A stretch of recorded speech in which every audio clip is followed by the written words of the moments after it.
हर बारिश के बीच में सुनसान सड़क पर सुहानी किसी की मदद का इंतजार कर रही थी। उसकी कार खराब हो गई थी। क्या मुसीबत है? यहाँ पर परेशान हो रही हूँ और रवि घर पे आराम से सो रहा है। इसका फोन भी तो नहीं लग रहा है। सड़क के दोनों तरफ झाड़ियों से झिंगुरों की आवाज आ रही थी। तभी परेशान सुहानी को किसी ने आवाज दी। सुहानी, सुहानी। कौन है यहाँ? रवि तुम हो क्या? मुझे परेशान मत करो, सामने आओ। सुहानी के बार बार बोलने पर भी कोई सामने नहीं आया। अब वो आवाज भी नहीं आ रही थी। वो डर कर इधर उधर देखने लगी। डर की वजह से उसके माथे पर पसीना आ गया और उसने वो कार वहीं छोड़ दी और वो भागते हुए सुनसान सड़क पर किसी की मदद की तलाश करने लगी। तभी अंधेरे में एक साया नजर आया।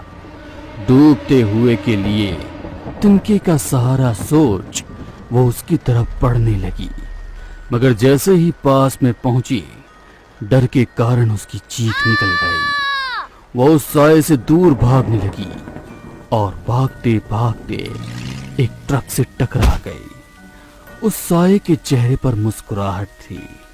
जैसे ही ये हादसा हुआ, घर पर सो रहा रवि अचानक से उठ गया।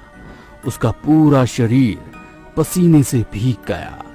उसने पूरे घर में देखा, सुहानी अभी तक नहीं आई थी।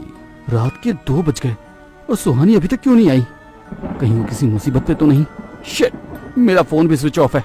वो यदि फोन भी लगा रही होगी तो कैसे पता चलेगा? रवि ने तुरंत फोन चार्जिंग पर लगाया और जैसे ही फोन चालू हुआ उसने तुरंत सुहानी को कॉल किया। हेलो सुहानी, क्या हुआ? तुम अभी तक घर क्यों नहीं आई? तुम्हें बहुत जल्द मेरी याद आ गई। मैं यहाँ पर अकेली खड़ी हूँ। मेरी कार खराब हो गई है। मैं लोकेशन शेयर कर रही हूँ, जल्दी से लेने आओ। कहते हुए सुहानी ने फोन रख दिया। थैंक गॉड सुहानी ठीक है, वरना मैं तो इतना बुरा सपना देख के डर चुका था। रवि और सुहानी दोनों बेस्ट फ्रेंड थे और मुंबई में फ्लैट भी शेयर करते थे। अगले दिन, सुहानी तुम ये लेट नाइट जॉब छोड़ क्यों नहीं देती? मुझे तुम्हारी बड़ी चिंता होती है यार। आखिर तुम्हें किस चीज की कमी है? तुम तो सुहागपुर की राजकुमारी हो। जैसे ही रवि ने ये कहा, सुहानी गुस्से में उसकी ओर देखकर बोली, कितनी बार कहे हम तुमसे कि हम कोई राजकुमारी नहीं है। बरसों पहले हमारे पिता ने हमें घर से निकाल हॉस्टल में डाल दिया था। तब से लेकर आज तक उन्हें हमारी कोई फिक्र ही नहीं हुई। हर महीने पैसे भेजकर अपने कर्तव्य की इतिश्री कर लेते हैं, मगर अब और नहीं।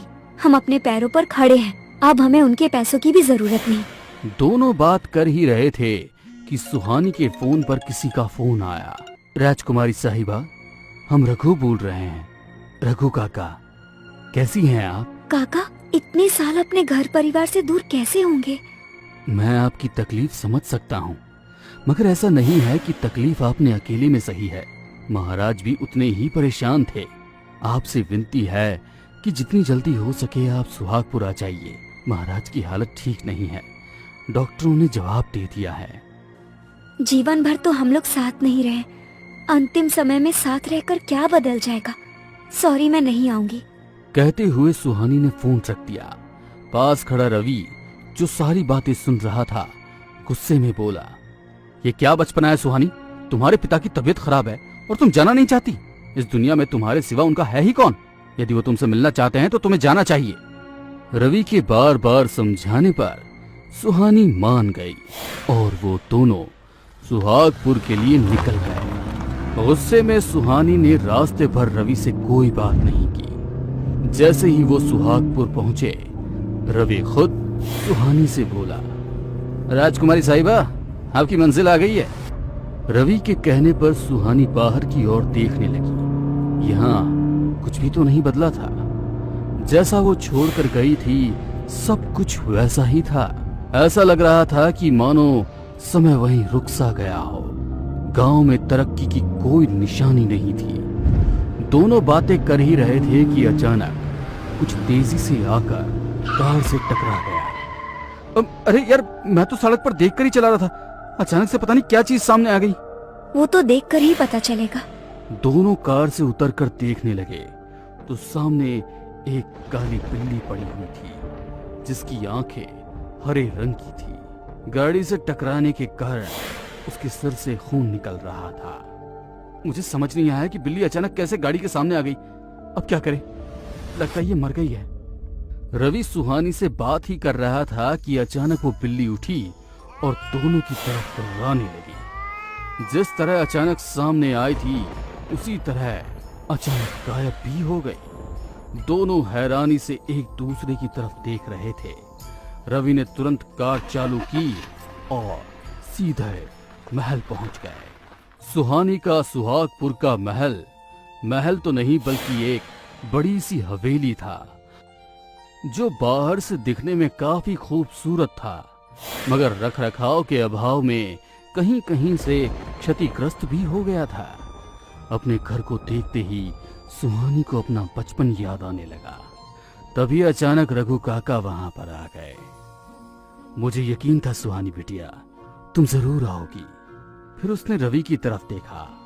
उसकी आंखों में कई सारे सवाल थे, मगर राजकुमारी से सवाल पूछने की हिम्मत उसकी नहीं हुई। रघु काका, ये हमारे दोस्त रवि हैं।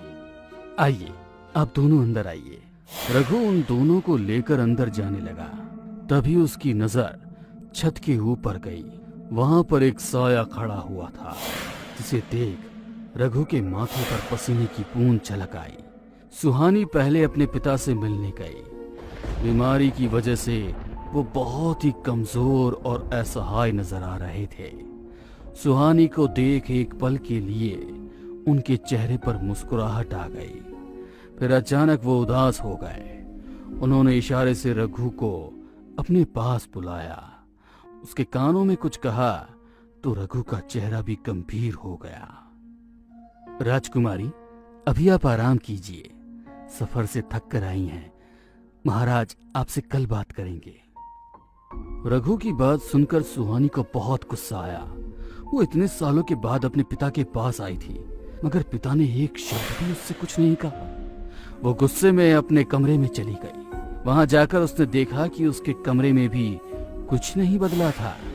उसके खिलौने उतने ही जतन से अभी शोकेस में सजे हुए थे।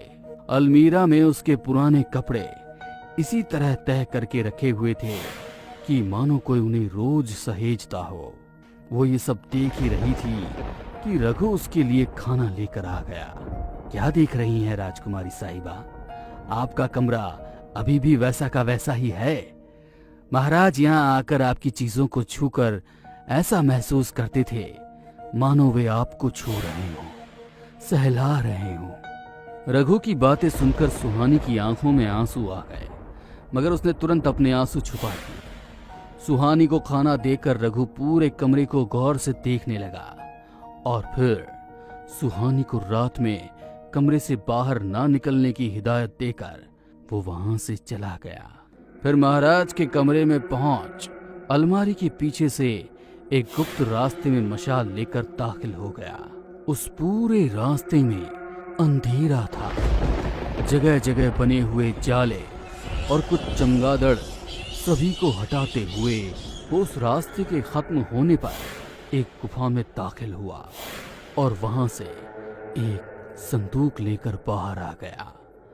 महाराज ने जैसे ही उस संदूक को देखा, उनकी आंखों में भय साफ नजर आ रहा था। उन्होंने रघु को उसे खोलने के लिए कहा। जैसे ही रघु ने उसे खोला, वो पीछे हट गया। संदूक में एक कंकाल था। दूसरी तरफ सुहानी को नींद ही नहीं आ रही थी। उसने रवि को महल की छत पर चलने के लिए कहा। देखा तुमने, इतने वर्षों के बाद भी मेरे पिता ने मुझे एक शब्द भी कुछ नहीं कहा, इसीलिए यहाँ आने का जरा भी मन नहीं था। देखो, उन्होंने तुमसे कुछ नहीं कहा, ये तो मैंने भी देखा। और तुम्हें देखकर उनकी आंखों में जो आंसू थे, वो तुम्हें नजर नहीं आए? कुछ तो राज है जो वो अपने मन में छुपाए हुए हैं। मगर क्या? दोनों बातें कर ही रहे थे कि तभी उन्हें वही काली बिल्ली नजर आई जो उन्हें सड़क पर मिली थी। उसने जैसे ही सुहानी पर झपटा मारा, एक काले कपड़े पहने हुई महिला ने उस बिल्ली को धर दबोचा और उसे खाने लगी। उस महिला के सिर पर चोट लगी थी, जिससे खून बह रहा था। आंखों की जगह सफेद पुतलियां वो हवा में उस पर लहरा रही थी। बिल्ली के शरीर से जमीन पर टपके हुए खून को उसने अपनी लंबी जुबान से साफ किया और अचानक वहां से गायब हो गए।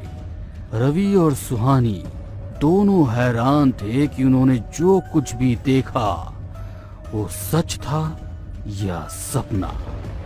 क्या कारण है कि महाराज ने सुहानी को इतने दिनों तक खुद से दूर रखा? रघु को किसका कंकाल संदूक में मिला? आपके सभी सवालों के जवाब मिलेंगे हादसा 2 में।